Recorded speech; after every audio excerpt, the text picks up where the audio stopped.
አንዲት እህቴ የሆነ በጣም ደስ የሚል ውስጧን የነካውን ነገር ተናግራለች። በእውነት እኔ ለመምጣት ሳላስብ ያስመጠችኝ እሷ ናት። ምክንያቱም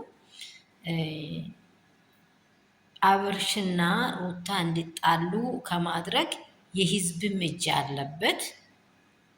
ደግሞ የና አቤሎም የሌሎችም በቃ በጣም የብዙ ሰዎች እጅ አለበት። ቢጣሉ ሩታና አብርሽ ግን ተገናኝቶ የውስጣቸውን ፍቅር መልሶ ስለሚያዳብሩ ዞሮ ዞሮ በጣም ስለሚወዳት መጨረሻው ማታረቃቸው አይቀርም። ግን የሁላችን እጅ አለ ስትል አስገራሚ ነገር ስላወረችኝ ነው ይህን ጥያቄ ይህን ሀሳብ እያወራው ያለሁት። አዎ አንዳንድ ጊዜ በብዙ መንገዶች ሳንረዳ የምናወራቸው ነገሮች አሉ። ሁላችን ራሳችንን ተመልሰን ስናየው ይሄ ነገር ወዴት ይወስዳል ብለን አናውራም። በእርግጠኝነት እቺ እህቴ ትክክለኛ ቁልፍ የሆነ ሀሳብ ነው ያወራችው። በጣም ነው ያደነቅኳት ማለት ነው። ከሰውም ሰውን ታደንቃላችሁ። አሁን ቪዲዮችን ስታዩ ቀንጨብ አድርጋችሁ የሆነ ለማገኛት የሆነ ነገር ለመውሰድ ሳይሆን እዚህ ውስጥ ትምህርት እንዳለ ሁላችን መረዳት አለብን። እኔ ቢወስ ብላችሁ እዛ ስፍራ ላይ እንትን ማለት አለባችሁ። ትላንት ሩታ ምንድን ነው ልጅህን አገኝ ብዬ ባወራውበት ምንድን ነው ጥፋቴ? ምን አደረግኩት? ቤቴን ሲገባስ ምን በደልኩት? ብራ ራሷን ሲቆጫት ሁላችን አይተናል። ሲቆጫት ነበር። ምን አድርጌያለሁ? በቃ በሰማይና በምድር ከፈጠረው ከእግዚአብሔር በታች እኔ ያደረግኩት ምን አለ?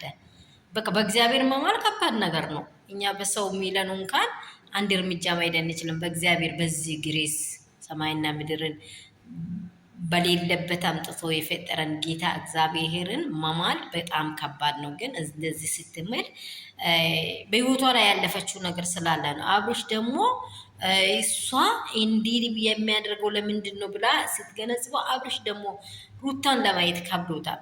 ደጋግሜ ይሄን ነገር እያወራሁ ያለሁት ለምንድን ሩታን ማየት ከበደው? በጣም መለየት ከባድ ነው። ስትለዩ ስትገቡ አታውቁም፣ ስትወጡ ነው ከባድ።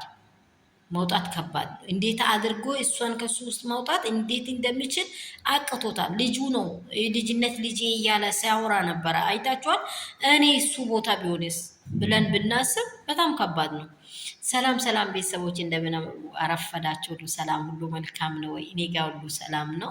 እግዚአብሔር በሰማይ በምድር ይባረክ። ባለንበት ስፍራ ሰላሙን ያብዝቶ እኛን የጠበቀን እግዚአብሔር ይባረክ። ያላችሁበት ስፍራ ደግሞ በሀገር ውስጥም ከሀገር ውጭም ያላችሁትን የመዳም ቅመሞችን በየሀገራት ያላችሁ ወንድና ሴት ልጆችን እግዚአብሔር ይጠብቃችሁ እያልኩኝ ወደ ሀሳቤ ይገባለሁ። ይህን ቪዲዮ ደግሞ ሼር፣ ላይክ፣ ሰብስክራይብ አድርጉ። በጣም የለም እየቆጠረ አይደለም ውዶች፣ ያሳድጉኝ። ወዳችኋለሁ። በምንም ውስጥ ደግሞ መጀመሪያ እያደረጋችሁ ያላችሁ ውድና ቅመም የሆናችሁ ለእናንተ ትልቅ አክብሮት አለኝ። ከልቤ ውድድ ነው የሚያደርጋችሁ። ወደ ሀሳቤ ሊመለስና ሩታና አብርሽ ቢታረቁ የሁላችን ሀሳብ ነው። መጀመሪያ ሁላችን አላጠፋንም አይደለም፣ አጠፍተናል። ማንም ያላጠፋ የለም።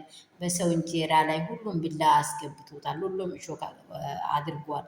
ግን ሁሉም ሰው ደግሞ ዞር ብሎ ራሱን ሲያይ ይሄ ትዳር ባይፈርስ፣ ይሄ ትዳር በአንድ ቦታ ቢቆም፣ ይሄ ልጅ አንድ ለአባቱንና እናቱን እነዚህ ቡጥ ያሉትን ውድድ የሚያደርጉትን አባቶች ውስጥና እናቶች ውስጥ ቢኖር ደስ ይለናል።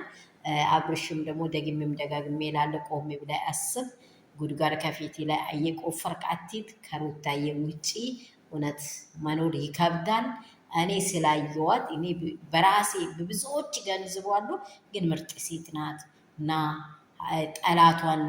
ጠላቷን ይቅር ብላ የምትቀበለው ለምን እንደሆነ አስብበት። ለምን እንደሆነ አስብበት። እሺ ጠላቷን ጣውንቷን ወደ ቤቴ ነይ፣ ቤቴኔ ራት ልጋብዝሽ የምትለው ለምን እንደሆነ አስብ። ለልጇ እሷን ነው ቆርጦ የወጣው ልጁ። ገባ?